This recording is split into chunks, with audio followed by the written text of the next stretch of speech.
আসসালামু আলাইকুম, welcome to everyone. তো আমার সামনে যে একটা বোর্ড দেখতে পাচ্ছেন সেটি হচ্ছে আমাদের G4-এর একটি মাদারবোর্ড। G4 বলতে আমাদের এইচপি প্রোবুকের যে পার্ট নাম্বার হচ্ছে DS0X83MB6HG। তো এই বোর্ডটিতে আমরা যখন নো পাওয়ার কেসেসে ট্রেস করতেছিলাম, নো পাওয়ার কেসে আমাদের যে স্টেপ রয়েছে, শর্টিং চেক করার যে স্টেপ রয়েছে, ওই শর্টিং চেক করতে গিয়ে আমাদের সবগুলো কয়েল ইম্পিডেন্স খুব ভালো ছিল। অ্যান্ড যখন কয়েল ইম্পিডেন্সগুলো আমি ভালো পেয়েছি তখন আমি স্টেপ টু স্টেপ আরও যে আমাদের ভোল্টেজ লেভেল চেক করার যে ডিসি কানেক্টর করে যে আমাদের ভোল্টেজ লেভেল চেক করার সিস্টেমটা আমি দেখেছিলাম। তো ওখানে যাওয়ার পর যেটা দেখলাম যে আমাদের যে স্টেপ ডাউন সেকশনে যে দেখতে পাচ্ছেন যে স্টেপ ডাউন সেকশন হচ্ছে এটা হচ্ছে আমাদের স্টেপ ডাউন সেকশনে মাইক্রোস্কোপে দেখাচ্ছি আমি। এই আইসির রিকোয়ারমেন্ট কি, আমাদের এই আইসিতে একটা বিন ভোল্টেজ ঢুকবে, আমাদের BRS3 LD আউট করবে, BRS5 আউট করবে।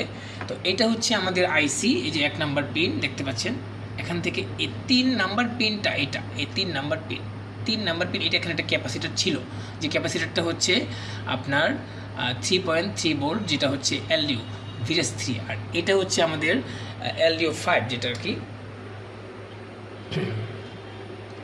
এটা হচ্ছে আমাদের LDO5। হ্যাঁ, এই ক্যাপাসিটারটা LDO5, আর এটা হচ্ছে আমাদের বিনের ক্যাপাসিটার। 12 নম্বর পিনে আমাদের বিন ঢুকবে, বিন ঢোকার সাথে 12 নম্বরে বিন ঢোকার সাথে সাথে যখন চার্জার কানেক্ট করব আমাদের BRS3 আউট করবে অ্যান্ড হচ্ছে BRS5 আউট করবে।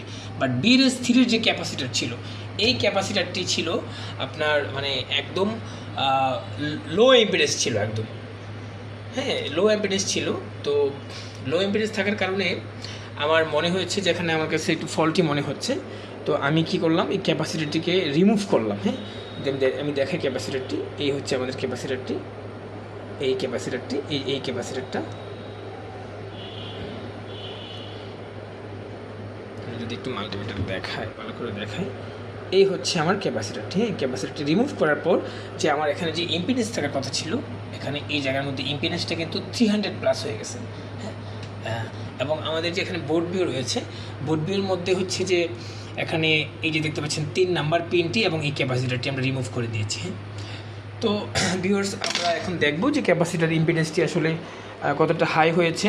তো আমি রেড প্রুফটা রেখে দিলাম গ্রাউন্ডে, আর ব্ল্যাক প্রুফটা আমি ধরলাম হচ্ছে আমার যে এটা রয়েছে 3 নাম্বার পিনটি রয়েছে, 3 নাম্বার পিনের যে ক্যাপাসিটারটি রয়েছে, টাচ অ্যান্ড ইম্পিডেন্স